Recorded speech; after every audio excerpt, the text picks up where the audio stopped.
자, 먼저 그 자바스크립트 반복문 성능 요즘 그 백준 코테 문제 자료 만들다 보니까 또 재미가 붙어서 나름 꽤 열심히 풀고 있는 중인데 아무래도 자바보다는 자바스크립트 언어가 간결하기 때문에 자바스크립트 언어로 백준 문제를 풀고 있어요. 간결하니까 타이핑 할 것도 적고 그리고 자바스크립트 언어도 코테 문제 푸는데 그리 문제는 없어요. 아무튼 그런데 그 풀다가 성능 문제 풀다가 좀 희한한 점을 발견하게 됐는데 배열을 탐색하는 방법문 구현 방법에 따라서 시간 초과 오류가 발생할 수도 있다? 아무튼 시간 차이가 좀 꽤 많이 나더라고. 꽤 많이 나요. 생각보다 많이 나요. 그걸 발견했어요. 그러니까 백준 그 채점하는 성능 그 기준으로 2배 차이 나기도 하더라고. 반복문을 어떻게 구현하냐에 따라 2배 이상, 2배, 3배 차이가 나기도 해요. 그래서 느린 반복문으로 구현했더니 예를 들어서 1.5초 걸렸다면은 빠르게 개선했더니 빠른 반복문으로 개선했더니 1.5초가 0.5초로 3배 가까이 주는 그런 일도 발견을 했어요. 그래서 지금 정리를 하는데 가장 기본적인 반복문이죠. 이게 인덱스 I로 이렇게 탐색하는 거 이게 가장 빨라요. 가장 기본적인 인덱스 I로 탐색하는 반복문이 가장 빠르다. 그래서 이 예제 지금 그 랜덤 값을 이게 얼마지? 100만 개 랜덤 값을 A 배열에 넣어놓고 A 배열의 크기가 100만이에요. 그 다음에 이걸 2000번 반복해서 탐색하면서 2000번 합계를 계산하는 거지. 했더니 내 컴퓨터에서 1.7초가 걸렸어요. 100만짜리 배열을 2000번이나 반복해서 탐색하고 합계내니까 1.7초면 1.7초면 빠른 거죠. 왜냐면 100만 곱하기 2000이면 얼마야? 100만, 1000만억, 20억이잖아. 100만, 1000만억, 20억. 20억이 1.7초면 느린 게 아니죠. 자, 그런데 이 탐색 방법이 가장 간결하죠. A 배열에서 하나씩 꺼낸 값이 I예요. 이게 오브면 여기서 이 목록에서 하나씩 꺼낸 값이 오브고 값을 꺼냈으니까 바로 합계 더하면 되지. 그래서 기본적인 for 반복문 요 구현보다는 훨씬 간결하잖아. 그래서 간결하니까 이렇게 구현했더니 처음에 생각보다 굉장히 느려서 왜 이렇게 느리지? 처음에는 몰랐어요. 이 반복문 때문이라는 걸. 이게 느릴 이유가 없는데 느리네? 하고 이것저것 해보니까 의외로 반복문 구현 때문이었다라는 거죠. 이거 5초야. 5.3초. 그러면 1.7초 대 5.3초면 몇 배 차이야? 3배 차이 맞지? 1.7 곱하기 3 하면 5.1이잖아. 그쵸, 5.1. 3배가 5.1이에요. 3배 차이가 나. 이게 꽤 느려요. 가장 간결한데 꽤 느리다. 아쉬운 일이죠. 이게 간결한데 느리다. 그 다음에 이런 반복문도 있어요. for of 반복론이 아니고 for in 반복론도 있어요. 반복문. of하고 in하고 뭔 차이냐? of는 꺼내는 게 배열에 들어있는 값을 꺼내요. 그런데 in 반복문은 인덱스를 꺼내. 이 i가 인덱스야. in이면 i가 인덱스니까 이렇게 더해야죠. 여기는. 그리고 얘는 꺼낸 게 인덱스가 아니고 값이니까 값을 바로 더하면 되고. 자, 얘는 훨씬 더 느려요. 어마어마하게 느려. 4분 13초. 말이 안 되게 느리죠? 4분 13초. 이 반복문은 1.7초인데 이 오브, 4 오브 반복문이 3배 느려서 5.3초라는 것도 놀랍지만 이 인 반복문은 4분 13초. 어마어마하게 느리죠. 야, 이렇게 차이가 나. 이게 바로 인터프리터 언어의 한계예요. 이게 즉 노드.js에 들어있는 크롬 V8 인터프리터가 꽤나 빠른 인터프리터 중에서는 꽤나 빠르다고 알려져 있고 정말 꽤나 빠르지만 인터프리터 그 한계상 이렇게 최적화라고 하나? 그러니까 최적화라는 건 요 반복문은 가장 최적으로 빠르게 돌아가도록 그렇게 인터프리팅을 해주는 거죠. 이 반복론, 이 문법은 최적화가 잘 되어 있다 이렇게 표현을 해요. 최적화를 잘한다. 자바스크립트 인터프리터가. 그런데 얘는 못하고 얘는 아주 신경을 아예 안 쓴 거죠. 최적화를. 그래서 너무 느린 거죠. 이게 인터프리터의 한계야. 인터프리터는 그렇게 컴파일하고 최적화하는데 시간을 많이 보낼 수가 없고 일단 즉시 실행을 해야 돼요. 그리고 지난주에 강의에서 자바하고 자바스크립트를 자바가 처음에 좀 시작하는데 좀 무겁다라고 했죠. 그래서 비유를 들기에 자바는 뭐 5톤 트럭이고 자바스크립트는 1톤 트럭이다. 그렇게 간단하게 비교했는데 1톤 트럭이 훨씬 가볍지. 그게 바로 방금 이런 특징이에요. 그러니까 모든 세세한 면까지 다 최적화를 못해. 가벼우니까. 1톤밖에 안 되니까. 근데 5톤 트럭은 처음에 예열을 해야죠. 처음에 시작할 때 뭔가 할 일이 많아. 그게 바로 이것저것 전부 다 빠르게 실행될 수 있도록 여기저기 최적화하는 거예요. 그래서 자바 같은 경우는 처음에 뭘 하느라고 유난히 느리냐면은 JIT 컴파일을 해요. JIT가 just in time의 약자예요. 즉시란 뜻이죠. 즉시 컴파일. 즉시. 어감이 비슷하네? 그러니까 즉시란 말은 이때 그때 그게 뭐냐면 실행할 때 또 한 번 컴파일을 한다. 이게 JIT 컴파일이에요. 그러면 소스 코드를 바이트 코드로 컴파일하는 건 빌드할 때 하지. 그래서 빌드할 때는 소스 코드를 바이트 코드로만 컴파일을 하는데 실행할 때 JIT 컴파일이 바로 실행할 때를 말해요. 실행할 때 just in time 그때 실행할 때 바로 그때 그 바이트 코드를 기계어 코드로 컴파일을 해요. 이 컴파일을 매우 열심히 해. 이것저것 최적화를 다 하면서. 그래서 그 시작하자마자 JIT 컴파일을 하고 있기 때문에 시작하자마자 느리지. 무겁고 느려요. 메모리도 많이 차지하고. 그렇지만 그 빠르죠. 그래서 간단한 작업은 오히려 초반에 JIT 컴파일하고 시간을 많이 잡아먹으니까 간단한 작업일수록 자바가 손해야. 그런데 오래 실행하는 작업일수록 초반에 JIT 컴파일 하느라고 소비한 시간이 그만큼 JIT 컴파일 덕분에 빠르게 돌아가니까 처음에 소비한 시간이 뒷부분에서 만회가 되고 오래 실행하면 실행할수록 만회가 더 크게 되는 거죠. 자, 이게 컴파일 방식 언어 또는 JIT 컴파일을 잘하는 언어들의 특징이에요.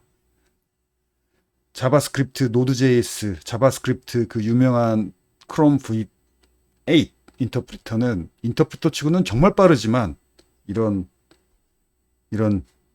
이제 함정이라고 하나 약점도 있다라는 거죠. 아무튼 뭐 성능을 신경 쓰는 코딩에서 이런 건 가급적 자제해야죠. 그런데 뭐 배열의 크기가 뭐 얼마 안 된다. 뭐 10, 20밖에 안 된다. 그러면 뭐 느려봤다 상관없는 거예요. 무슨 얘기냐면은 내가 걸어가야 될 거리가 뭐 10km, 20km다. 그러면 운동화 끈 단단히 메고 열심히 걸어가느냐, 슬리퍼 끌고 슬렁슬렁 가느냐 차이가 크지.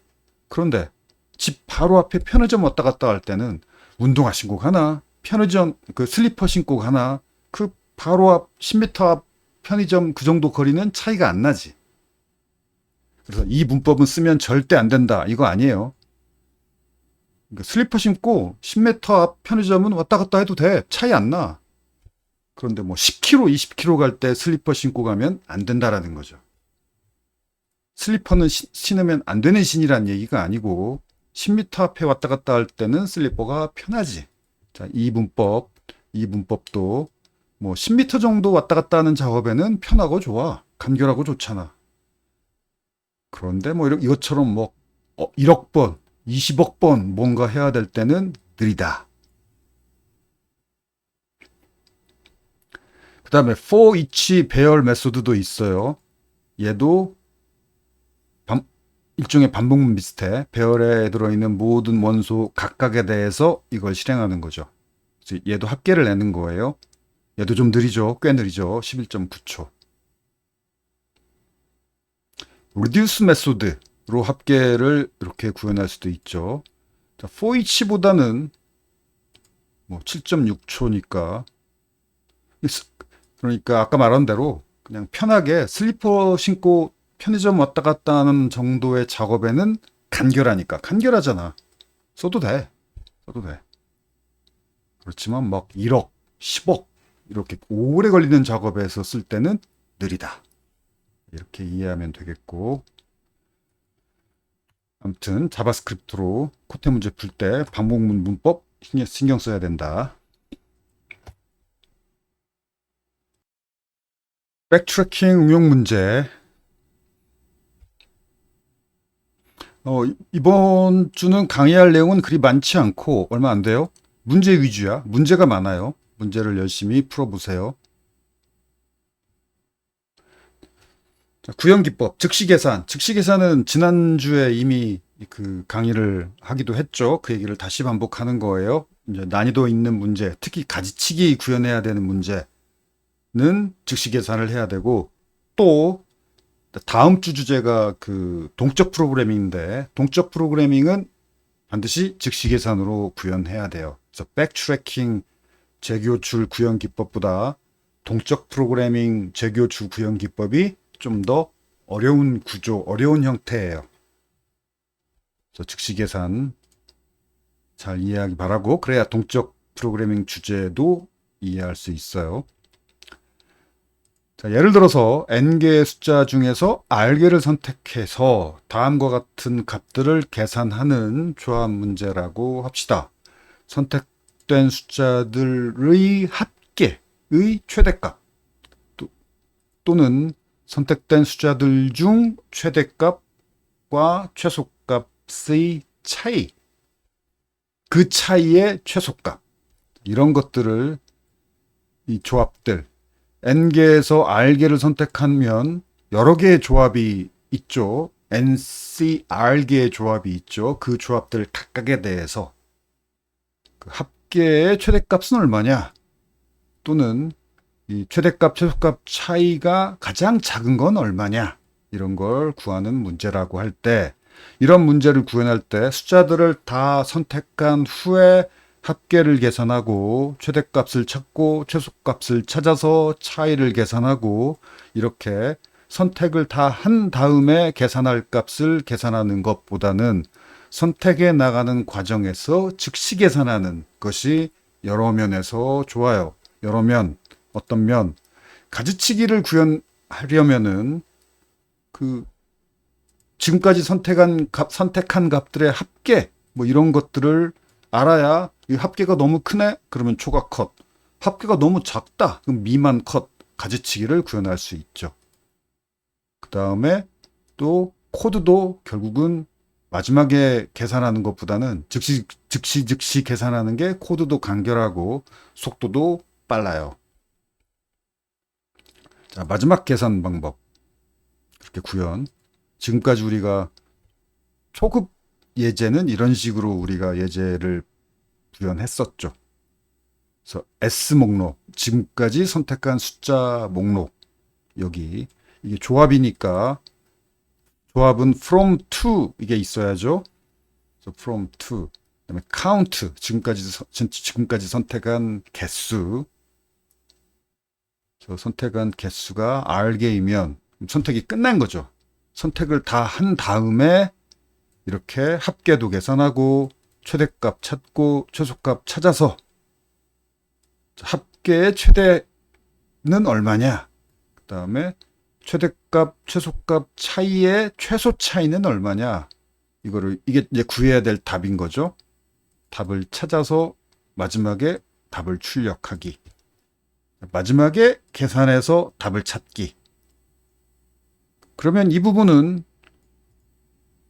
선택해야 되는 값들 각각에 대해서 선택하고 재교출, 그 다음에 재교출해서 리턴하자마자 방금 직전에 선택했던 것은 취소하고 그 다음 것을 다시 또 선택하고 재교출을 해야죠.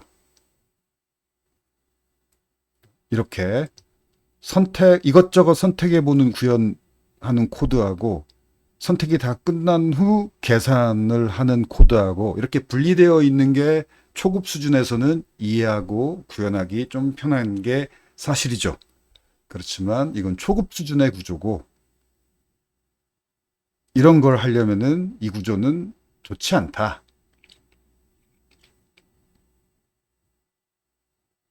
그래서 즉시 계산.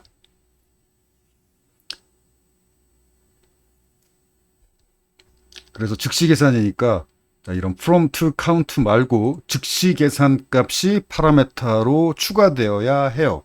그래서 합계도 구해야 되고 선택한 값들 중에 최대값이 얼마냐, 선택한 값들 중에 최소값이 얼마냐, 그 다음에 선택한 값들 중에 값들의 합계가 얼마냐, 이걸 선택해 가면서 즉시 계산하겠다라는 거죠. 그래서 즉시 계산. 자, 예를 들어서 요 i 위치의 숫자를 선택하겠다. 그럼 선택할 숫자가 x, i 위치의 숫자. 그럼 합계는 즉시 계산. 합계 x가 더해지는 거죠. 하나 더 선택했으니까 합계가 그만큼 늘어나야지. 그 다음에 최대값은 선택하기 전 최대값하고 x하고 비교해봐서 x가 더 크다. 그러면 이번에는 x가 최대값이 되는 거죠. 마찬가지로 최소값도 x를 선택하기 전 최소값보다 x가 더 작다. 그러면 x가 최소값이 되는 거고.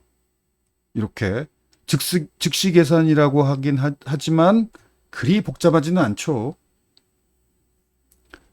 그래서 선택에 나가는 과정에서 즉시 합계, 최대, 최소를 계산했기 때문에 r개를 다 선택했다면 다시 합계나 최대, 최소를 다시 찾을 필요 없지. 바로 이렇게 지금까지 계산했던 값을 사용하면 되죠. 그래서 코드가 좀 간결해졌죠. 그리고 이게 빨라요. 속도도 빨라요. 체감할 정도로 빨라요. 2배 정도 빨라져요. 꽤 차이가 크죠. 속도 차이도 커요. 그리고 선택하고 재교출, 여기 이건 선택하고 재교출이니까 선택할 때 푸시 해야죠. 그 다음에 재교출해서 리턴한 후에 이거 선택했던 걸 팝해서 취소하고 플러스 i에서 그 다음 것을 또 푸시해서 그 다음 거 선택하고 또 재교출, 선택했던 것도 제거하고 또 플러스 i 또 그 다음 거 또 그 다음 거 선택하고 재교출, 이런 식으로 푸시팝을 열심히 해야 되는데 이게 느린 이유 중에 하나가 푸시팝이야. 그런데 이건 S 목록을, 선택한 숫자 목록을, 지금까지 선택한 숫자 목록을 얘는 유지할 필요가 없어. 왜? 계산할 값을 이미 다 계산했으니까 S 목록 있어봤자 필요가 없잖아. 그래서 S 목록이 필요 없어요. 그래서 i 위치의 항목을 선택했을 때 합계는 현재 합계 플러스 x지. 최대, 최소 이렇고. 그 다음에 이게 단순한 계산식이라서 합계, 최대, 최소가 값이 바뀌는 게 아니죠. 그래서 재교출할 때는 합계가 플러스 x 됐지만 재교출해서 리턴했을 때 이 합계 변수의 값은 달라지지 않았지. 재교출할 때 합계 플러스 x가 재교출하면서 요 파라메터로 플러스 X 돼서 재교추하는 이 DFS 함수의 네 번째 파라미터로 이 플러스된 값이 전달만 됐을 뿐 리턴된 다음에 이 합계 변수 값이 달라지지 않았죠. 그래서 x를 더했다가 뺐다가 푸시했다 팝하는 것처럼 x를 더했다 뺐다 할 필요가 없어요.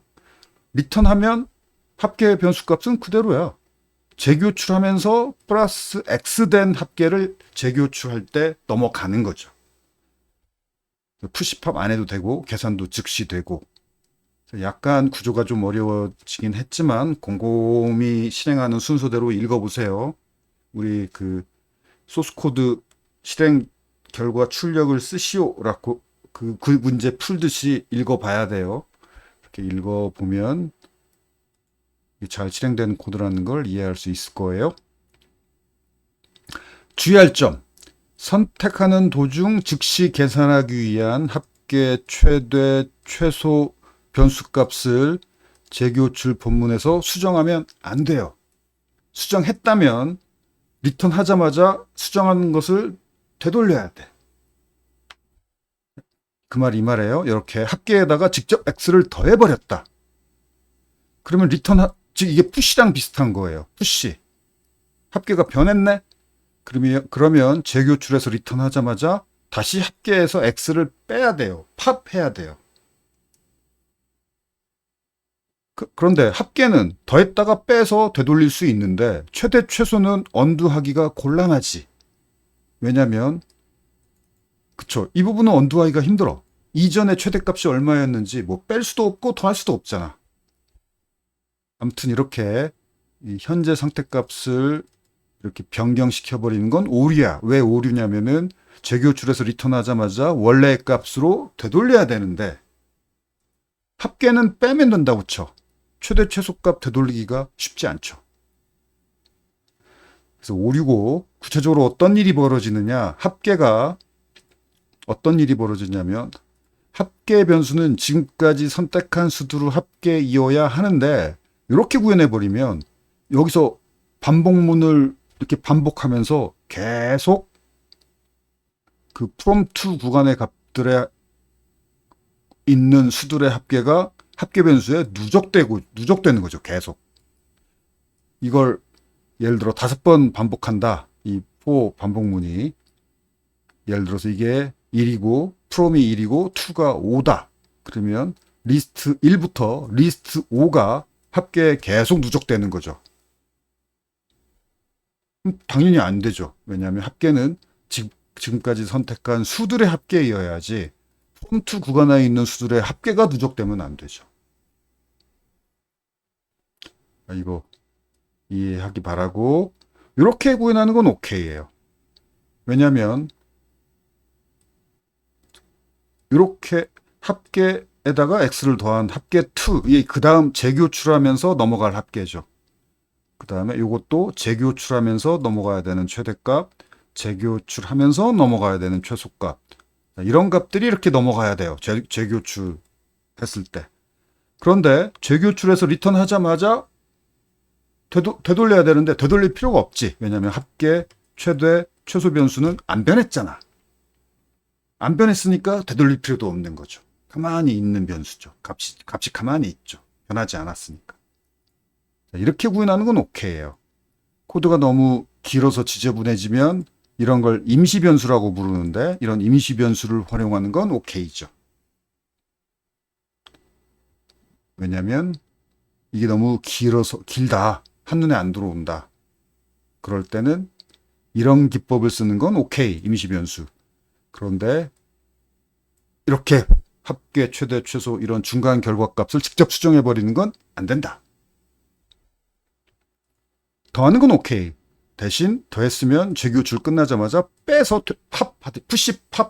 푸시했던 걸 팝해서 되돌리듯이 되돌려야 된다. 잘 이해하기 바라고. 그 다음 응용 문제 중에 선택해야 될 대상이 숫자도 아니고 문자도 아니고 좌표를 선택해야 되는 그런 응용 문제들도 있어요. 당연히. 그래서 이런 좌표, 그래서 이런 예를 들어 2차원 4 곱하기 4 사행 사열 2차원 지도에서 칸들을 몇 개 선택하기. 그러면 선택 대상이 그 칸, 즉 좌표죠. 그 칸들의 좌표로 선택해야 되죠. 그러면 그 문제는 어떻게 구현하느냐? 간단해요. 선택 대상에다가 선택 대상 목록, 선택 대상 목록에다가 선택 대상 좌표들을 넣어 놓으면 돼. 그래서 4 곱하기 4 사행 사열 2차원 지도니까 좌표가 4 곱하기 4 16개지. 이렇게 16개의 좌표를 미리 넣어 놔요. 넣어 놓고 자, 나머지는 구현은 똑같잖아. I 위치의 좌표를 선택하고 재교출. 그 다음에 푸시했으니까 재교출에서 리턴하자마자 되돌려야죠. 팝. 그쵸? 뭐 달라질 게 어려울 게 없죠. 마치 문자열 목록에서 선택하듯이 또는 숫자 목록에서 선택하듯이 그냥 좌표 목록에서 선택하면 돼. 혹은 객체 목록에서 선택해도 되고 다를 게 하나도 없어요. 그게 여기 푸시되는 게 뭐 숫자든 문자열이든 뭐 배열이든 객체든 그냥 선택하면 되지 뭔 차이야. 그쵸? 그런데 이렇게 구현하는 것보다는 이건 좀 귀찮지. 이거 다 이렇게 따다다닥 16개 입력하기가 더군다나 5 곱하기 5 지도라면 25개나 입력해야 돼. 당연히 이렇게 구현하는 것보다는 이렇게 구현하겠죠. 이렇게 4 곱하기 4 16개의 좌표를 리스트 이 배열에 푸시해야죠. 푸시하면 되죠. 뭐 당연한 얘기고 그 다음에 자, 이 부분 아까 푸시, 팝 이걸 좀 개선할 수 있어요. 어떻게 개선할 수 있냐면 여기 카운트라는 변수가 있으면 되는데 파라메타 변수 이게 지금까지 선택한 개수 카운트야. 그럼 카운트는 처음에는 0이지 아직 아무것도 선택 안 했으니까. 그리고 재교출할 때마다 I 위치에 있는 값을 선택하고 재교출이니까 카운트가 플러스 1 되는 거고 선택이 다 끝났는지 확인하는 건 카운트가 R이면 R개를 다 선택한 거죠. R개를. 자, 여기 푸시보다는 푸시할 필요 없이 S 배열의 목록의 카운트 인덱스에 이 카운트가 지금까지 선택한 개수가 카운트니까 처음에 아무것도 선택 안 했을 때는 이게 0이죠. 그러면 처음에 선택하는 건 0 위치에 들어가야 되고 한 개를 선택했어. 이미 한 개를 선택했어. 그럼 그 다음 선택하는 건 이미 한 개 선택했으니까 인덱스 1에 들어가야죠. 처음 선택한 건 인덱스 0. 그 다음 선택한 건 인덱스 1. 자, 이렇게 지금 카운트 변수가 지금까지 선택한 개수라면 이 카운트를 인덱스로 사용하면 돼요. 그럼 이 카운트를 인덱스로 사용하면은 선택한 거 바로 뒤에 빈칸의 인덱스죠. 카운트가. 이미 카운트계를 선택했다면 그 다음 하나 더 선택하는 건 카운트 값을 인덱스로 사용해서 대입하면 돼요. 예를 들어서 지금까지 선택한 게 3개다. 그러면 3개는 어디에 들어있냐면 인덱스 0, 1, 2에 들어있죠. 인덱스 3은 빈칸이야. 자, 그 다음 이미 선택한 게 3개라면 그 다음 선택한 것은 인덱스 3 카운트를 인덱스로 해서 대입하면 돼요. 이 푸시 대신 이렇게 구현해도 되고 팝할 필요가 없어요. 왜 팝할 필요가 없냐? 선택한 개수가 카운트 변수로 유지되기 때문에 S 배열이 커지고 작아지고 할 필요가 없어. 왜냐하면 S 배열에 뭐가 들어있든 지금까지 선택한 건 카운트 개만 선택했잖아. 그러면 지금까지 몇 개 선택했는지를 이 구현은 지금까지 몇 개 선택했는지를 S배열의 길이로 판단하는 예제예요. 그러면 선택을 했으면 푸시해서 S배열이 한 칸 늘어나야 되고 선택을 취소할 때는 팝해서 한 칸 줄여야 돼. 그래서 S배열의 길이가 곧 선택한 개수야. 이렇게 구현한 거. 그래서 푸시팝 했어요. 그런데 이 구현은 S배열의 길이는 선택한 개수하고 무관해.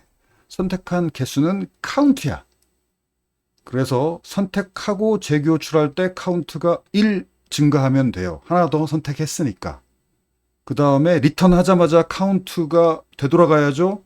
자, 리턴하면 저절로 되돌아가요. 지금 카운트 변수가 여기서 달라지지 않았잖아. 재교출하면서 플러스 1 한 값이 카운트 값으로 넘어갔을 뿐이지, 리턴하면은 재교출해서 리턴한 카운트 값은 재교출 전에 카운트 값 그대로니까 팝도 할 필요가 없죠. 길이 자체가 카운트니, 선택한 것 개수 자체가 카운트니까.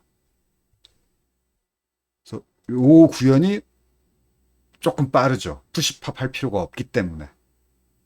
좀 더 바람직한 구현이에요. 자, 앞으로 구현 예제들은 이런 식으로 푸시팝 가급적 피하고 이런 식으로 구현할 거예요. 오케이. 그 다음에 이제 앞으로 어려운 예제들은, 특히 동적 프로그래밍 예제들은, 동적 프로그램이 좀 더 백주랭킹보다 어려우니까 연속 선택 제한 조건이 주어져요. 보통 어려운 문제들은. 그래서 그 연속 선택 제한 조건 문제들은 조합이 아니라 순열 문제에서 주어져요.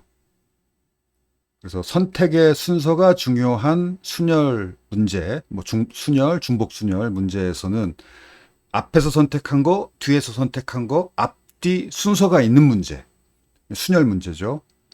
그래서 앞 선택 순서가 있는데, 앞뒤 순서가 있는데, 그래서 순열 문제인데, 직전에 선택한 항목이 뭐냐에 따라 다음에 선택할 수 있는 게 있고 없는 게 있고, 그래서 연속 선택 제한. 예를 들어서 뭐 홀수를 연속으로 뭐 2개 이상 선택할 수 없다, 혹은 뭐 3개 이상 선택할 수 없다, 뭐 이런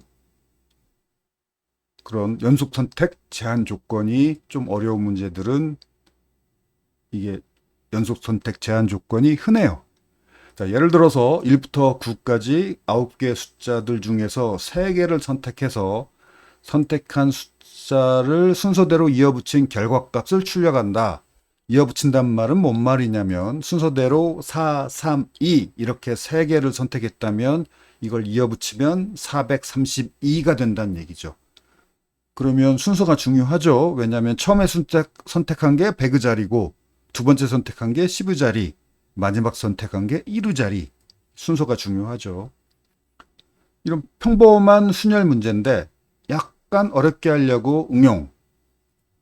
자, 직전에 선택한 것이 짝수이면 그 다음 선택한 건 홀수이어야 하고, 또 반대로 직전에 선택한 것이 홀수이면 그 다음 선택한 건 짝수이어야 한다. 이렇게 연속해서 짝수, 연속해서 홀수 선택할 수 없다.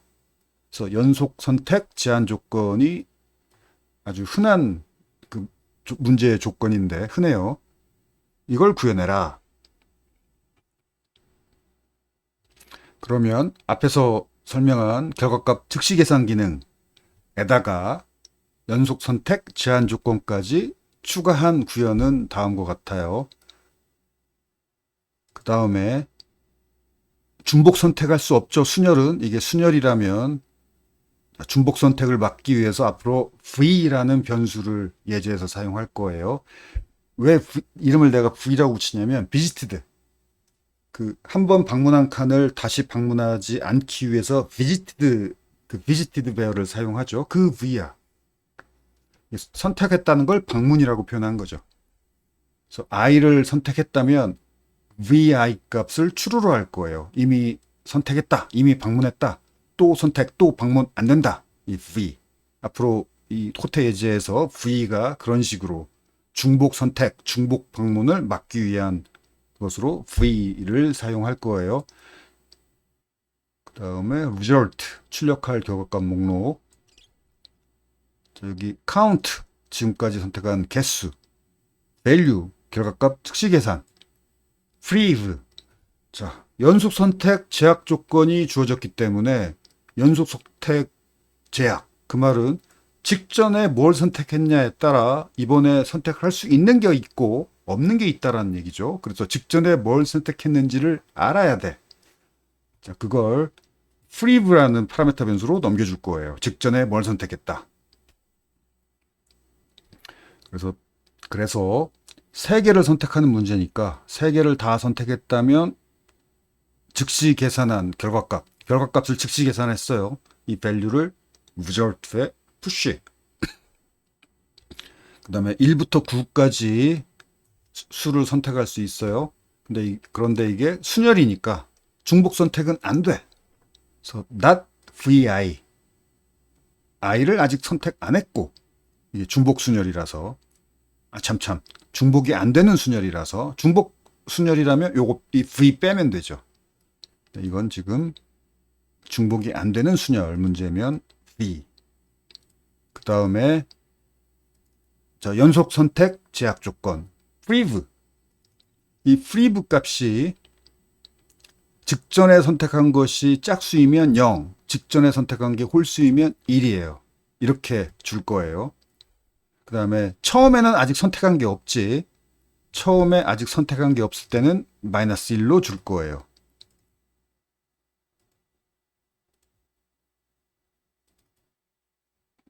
이렇게 돼.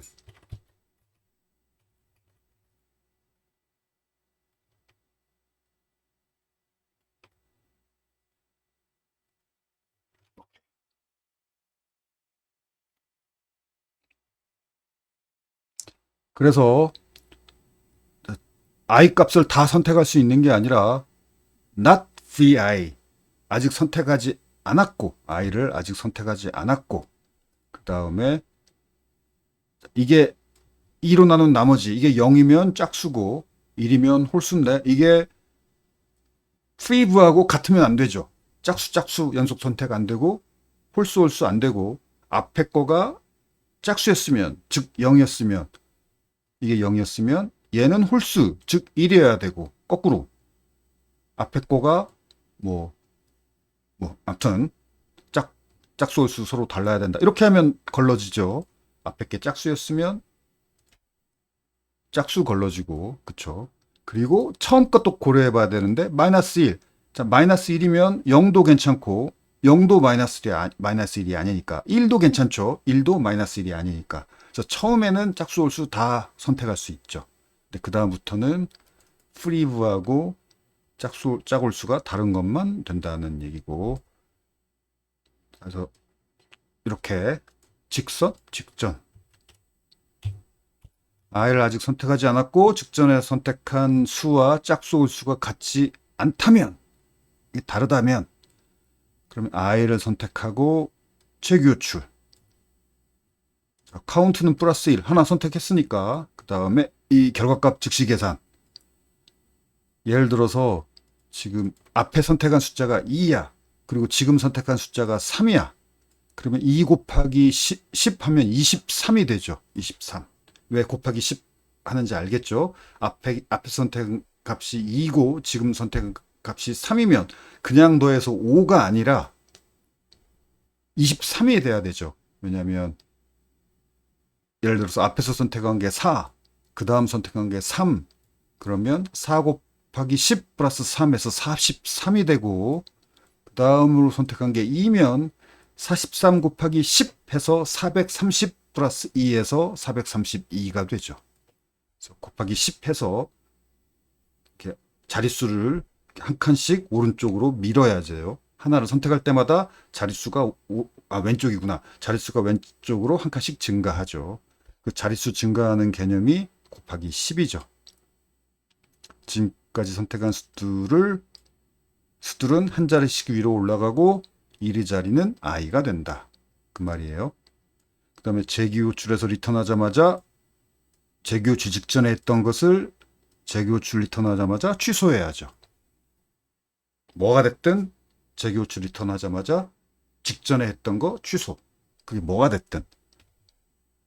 근데 이건 취소할 필요가 없죠. 왜냐하면 밸류 값이 바뀌지 않았으니까. 카운트 값도 안 바뀌었죠.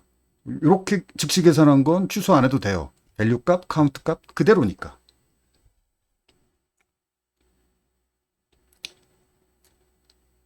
이게 바로 연속 선택 제한 조건. 그래서 이런 프리브, 직전의 선택이 뭐다 이런 게 주어져야 돼요. 이거 프리브 값. 지금 현재 선택한 i 값이 짝소울수다라고 넘겨줘야죠. 이게 바로 재교출 당하는 아래 칸 입장에서 보면은 이 i가 지금 직전에 선택한 거니까 방금 선택한 게 그 다음 스텝에서는 직전 선택이 되죠. 이 프리브 값. 오케이. 또 색을 칠해주는 게 좋겠다.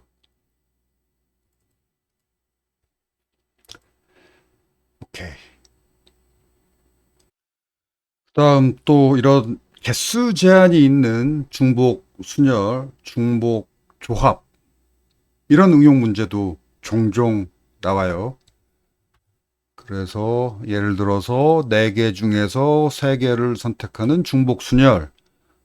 자, 개수 제한이 없다. 그래서 기본적인 중복 순열은 이렇게 구현하죠. 이 4개 중에서 3개 선택. 이 4개 숫자가 3, 4, 5, 6 중에서 3개. 지금까지 선택한 숫자 목록, 출력할 결과값 목록, 그 다음 카운트, 지금까지 선택한 개수, R개를 다 선택했다면 result에 지금까지 선택한 목록을 문자열로 변환해서 result에 넣고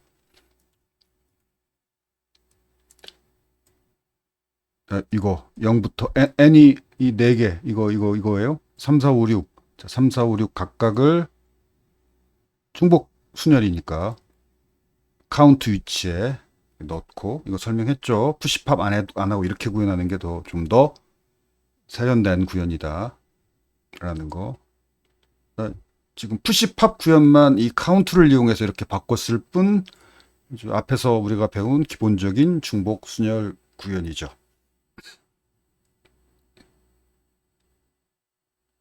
그 다음에 이게 순열이라면 여기서 중복 선택만 막으면 순열이죠. 그럼 중복 선택을 막기 위해서 V를 앞으로 사용한다고 그랬죠. V. 그래서 이 V만 추가하면 돼요. 무조건 다 선택할 수 있는 게 아니고 not VI. 인덱스 I의 그 항목을 아직 선택하지 않았다면 선택했다라고 표시하고 재교출. 자, 이건 언두할 필요가 없는데 왜냐하면 카운트가 되돌아가면 되죠. 그럼 카운트 뒤에 있는 것들은 무시되니까 굳이 팝 안 해도 돼요. 왜냐하면 지금 이 카운트 값이 S 배열에 들어있는 숫자들 중에서 딱 카운트 값까지만 내가 선택한 거다. 그래서 선택하고 재교출할 때 카운트가 플러스 1 됐고 리턴 되자마자 카운트 값만 원래대로 되돌아오면 돼요. 그러면 그 뒤에 대입했던 건 굳이 지울 필요 없는 거지. 여기까지인데 그 뒤에 있는 건 garbage니까. 그렇지만 여기서 true로 했던 건 undo를 해야죠. false라고.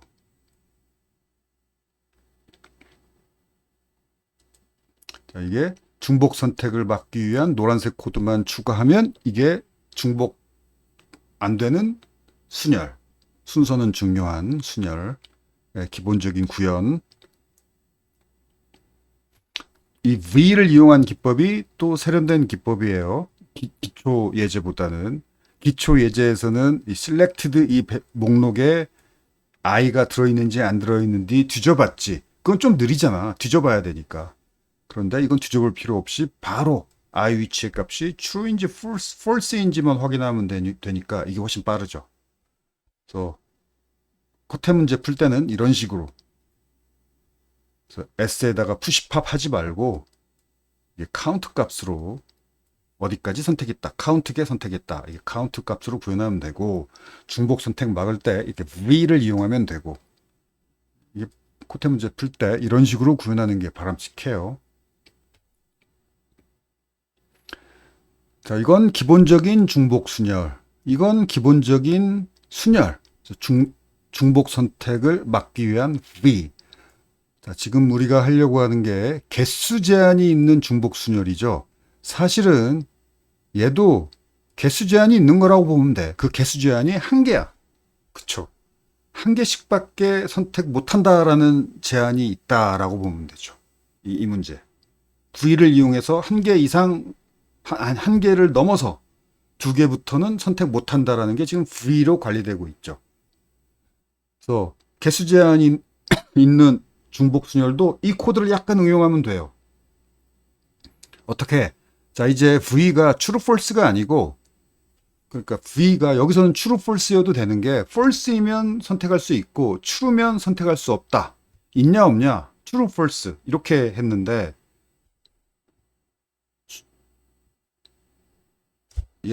개수 제한이 있는 중복 선택 개수 제한이 있는 중복 순열. 예를 들어서 3은 두 개 선택 가능, 두 개까지 중복 선택 가능. 4는 한 개만 선택 가능. 5도 두 개까지 중복 선택 가능. 이렇게 몇 개까지 중복 선택 가능하느냐를 V에 미리 넣어 놓으면 돼요. 그래 놓고 여기서 선택할 수 있느냐 마느냐, 선택 가능한 개수가 남아 있으면 선택할 수 있는 거죠. 그래서 0보다 크다. 선택할 수 있구나. 그러면 선택했으니까 선택 가능한 개수가 하나 주는 거죠. 그리고 여기는 되돌려야죠. 되돌리는 건 여기서 마이너스 마이너스 했으니까 여기서 플러스 플러스 하면 되돌리는 거죠. 그렇죠. 그래서 이 코드를 약간 응용한 거죠. true false가 아니고 중복 선택 가능 개수로 V를 이렇게 사용하면 되죠. 이렇게 중복 선택 개수 제한이 있는 그런 중복 순열, 중복 조합 문제도 가끔 나와요. 자주는 아니지만. 자, 조합. 기본적인 조합.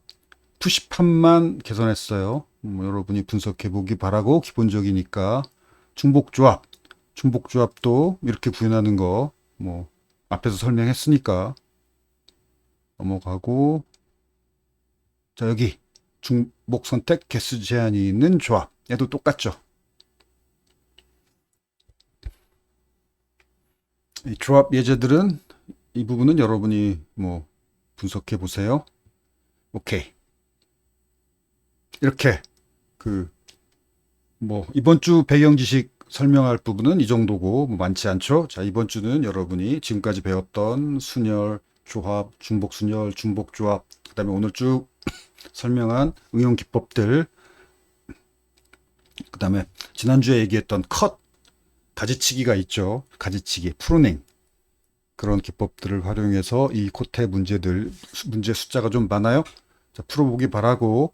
코테 문제에서 가장 흔한 게 순열 문제예요. 그래서 여기서도 순열 문제를 좀 많이 들어놨어요. 자, 여기 힌트 적어놨으니까 힌트 읽어보고.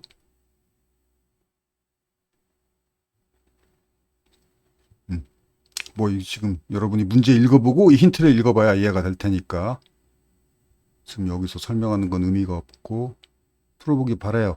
지금까지 설명했던 강의를 잘 이해하고 따라왔다면, 여기 실버 등급이 프로그래머스 레벨 2, 그다음에 골드 등급은 프로그래머스 레벨 3에 해당하는, 그러니까 지금 여기 예제 문제 중에서 기초 문제, 그러니까 난이도가 쉬운 거, 중간 거, 어려운 거, 이렇게 세 개의 난이도로 보통 코테 문제들이 입사할 때 출제가 되죠. 쉬운 게 브론즈 등급이고, 중간 등급이 실버 등급이고, 골드 등급이 어려운 등급이에요. 그래서 골드 등급, 여러분 입사를 위해서 코테 공부한다면 골드 등급 문제까지만 풀면 돼요. 골드 등급 위에 플래티넘 100금 등급, 플래티넘 등급이 있는데, 그 정도 어려운 건 코테 문제 거의 안 나오고, 나오더라도 어차피 시간이 부족해서 못 풀어. 5문제 중 끝 문제 정도인데 5문제 다 맞추는 것은 거의 힘들죠. 골드 등급까지만 여러분이 1시간 이내에 풀 수 있으면, 그쪽 5개 문제 주어졌다면 코테 푸는 시간을 적어도 4시간, 5시간 주니까. 그래서 쉬운 문제는 30분 컷.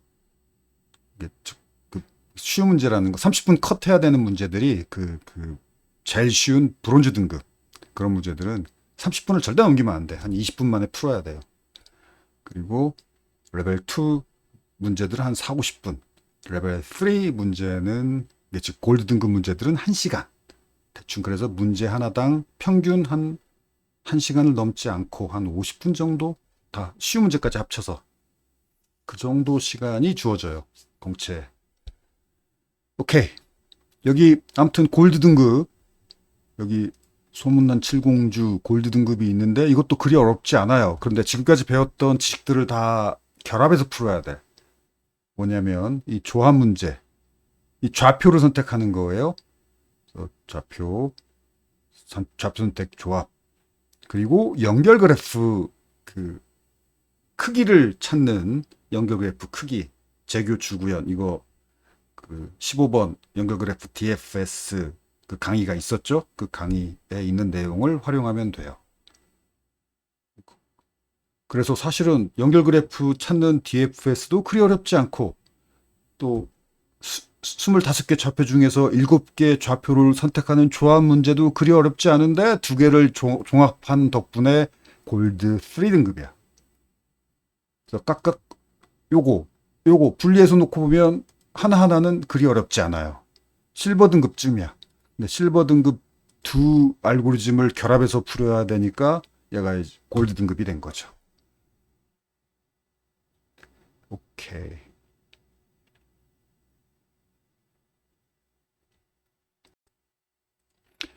그리고 이 망가진 계산기 이것도 나는 그리 어렵다고 생각이 안 드는데 이것도 골드 2야. 골드 2면 상당히 어려운 문제인 거예요. 여러분이 그 입사 공채 문제에서 가장 어려운 등급 문제쯤이에요. 사실은. 이 정도 골드 2 등급 문제만 1시간 내에 풀 수 있으면 코테 문제는 입사 코테 문제는 뭐 통과한다고 보면 돼요. 근데 이거 그리 어렵지 않아. 이게 요것만 설명할게요. 골드 2 등급이니까. 계산기를 눌러서 곱셈을 여러 번 하는 그런 문제예요. 곱셈을 여러 번 할 건데 어떤 숫자를 곱하느냐 그 P 그러니까 곱셈을 P번 하겠다. 곱셈을 P번 하겠다. 그래서 곱셈을 P번해서 D자리 이하 숫자를 만들어야 되겠다. 그 중에서 가장 큰 수가 뭐냐를 찾는 거예요. 그러면 이게 왜 조합 문제냐면은 이렇게 곱하기 저렇게 곱하기 저 곱셈을 P번 하니까 그 P개 곱셈 숫자를 곱할 숫자 P개를 골라내야죠. 그런데 2를 곱하는 건 아무 의미 없으니까 그쵸? 뭐 2를 곱하는 건 안 곱하는 거나 똑같지. 2부터 9까지의 숫자들을 P번 곱한다. 그럼 2부터 9까지 숫자들을 P개를 골라내야 돼요. 그런데 이게 왜 조합이냐면 그 곱셈은 순서가 중요하지 않잖아. 그 곱하는 순서가 중요하다면 순열 문제인데 곱하는 순서가 중요하지 않잖아. 2 곱하기 9나 9 곱하기 2나 똑같이 18이지. 그러니까 조합 문제예요. 이게 순열 문제냐 조합 문제냐가 아주 차이가 커요. 뭐가 차이가 크냐면 순열 문제면 팩토리얼로 계산해야죠. 참 조합도 팩토리얼이긴 하지만 조합 팩토리얼은 분모가 커. 그래서 순열보다도 조합 문제가 그 훨씬 더 뭐랄까 그 조합의 숫자 그 탐색 대상이 훨씬 작아요.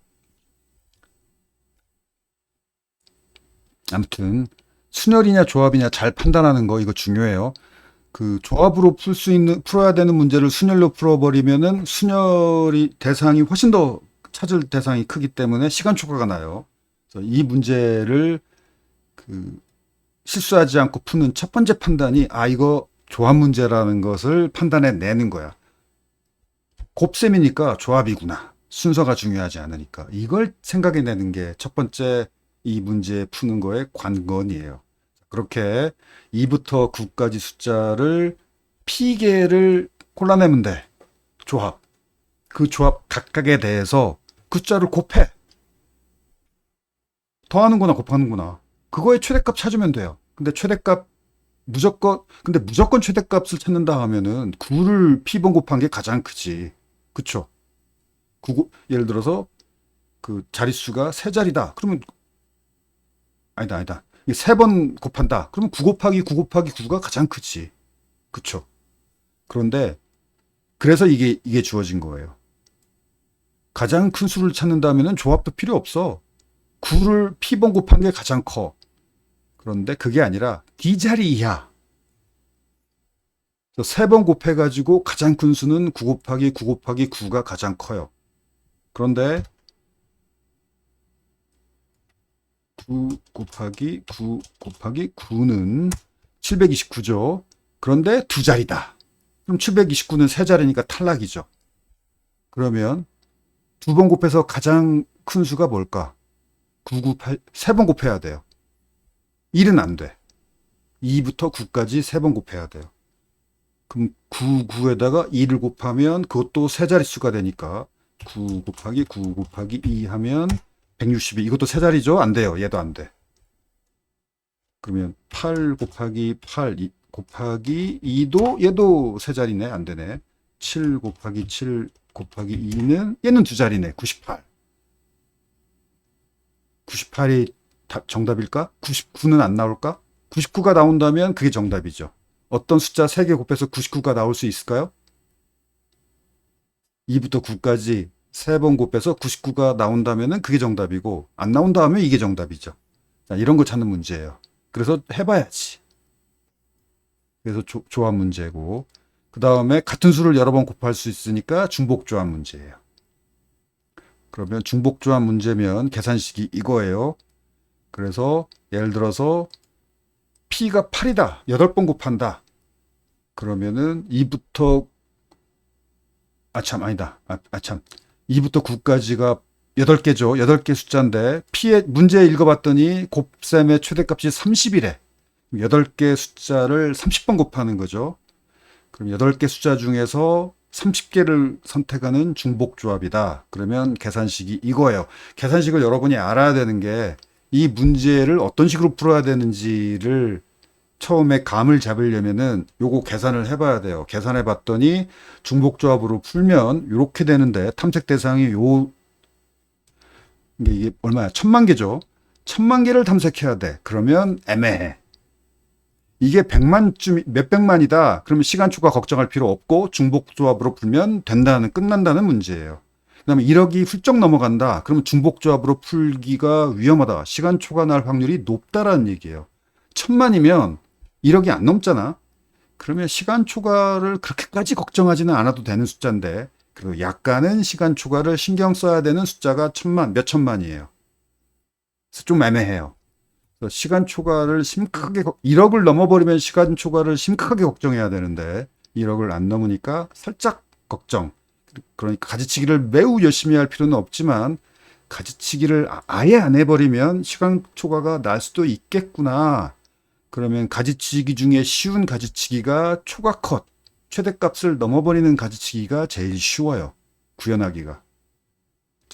그래서 자릿수라고 했으니까 예를 들어서 두 자리다. 그러면 100을 넘으면 안 된다는 얘기죠. 세 자리다. 그러면 1000을 넘으면 안 된다는 얘기야. 999까지 세 자릿수의 가장 큰 게 999죠. 세 자리다. 그러면 1000 이상인 건 프루닝, 가지치기 해버려야죠. 그러면 자릿수를 가지고 어떻게, 이거죠. 10의 자릿수 승.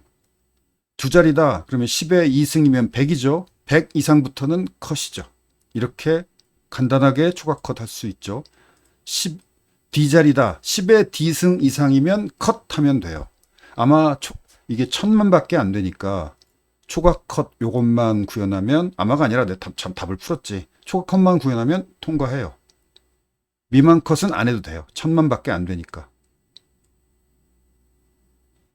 이게 막 1억을 훌쩍 넘는다. 그러면 초과컷, 미만컷 해볼 수 있는 컷 가지치기는 다 궁리해서 해봐야 될 텐데 겨우 1000만이니까 구현하기 쉬운 초과컷만 하면 충분할 거예요. 해요. 오케이. 아무튼 골드2래. 내가 보길 때는 골드2 치고는 꽤 쉬워요. 도전해보세요.